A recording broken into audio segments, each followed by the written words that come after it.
تو قرآن کے الفاظ میں ان کے تعلق کو اس طرح بیان کیا گیا، ہن لباس لکم وانتم لباس لہن، کہ میاں بیوی دونوں ایک دوسرے کے لیے لباس کی طرح ہے۔ اللہ نے اس جوڑے کو لباس سے تشبیہ دی ہے۔ وجہ تشبیہ اہل علم نے متعدد بیان کی ہے، چند میں ذکر کر رہا ہوں۔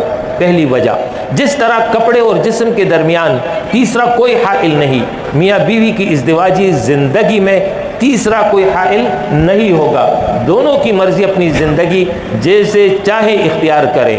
دوسری وجہ، کپڑے کا کام ہوتا ہے جسم کو چھپا کر رکھنا، اگر جسم پر عیب ہو، نشان ہو، دوسرا انسان بے خبر رہتا ہے اور کپڑا بھی اس کا اظہار نہیں کرتا۔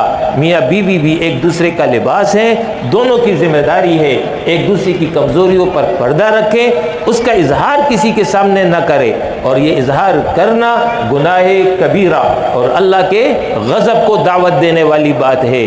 تیسری وجہ، کپڑے کا کام ہوتا ہے جسم کو سردی، گرمی، گرد اور غبار سے محفوظ رکھے۔ میاں بیوی بھی ایک دوسرے کا لباس، زندگی میں مشکل، پریشانی، تکلیف کا وقت آئے دونوں ایک دوسرے کا سہارا بنے، دونوں ایک دوسرے کے ساتھ تعاون کریں۔ چوتھی وجہ، کپڑے کا کام ہوتا ہے کہ جسم کو خوبصورت انداز میں پیش کرے۔ انسان کپڑا نہ پہنے بدنما لگتا ہے، کپڑا پہنتا ہے اچھا نظر آتا ہے۔ میاں بیوی بھی ایک دوسرے کا لباس ہے، دونوں ایک دوسرے کا ذکر کہیں کریں، اچھے الفاظ میں کریں گے، اچھے پیرائے میں کریں گے، خوبی کو نمایاں کریں گے، عیب کو چھپائیں گے۔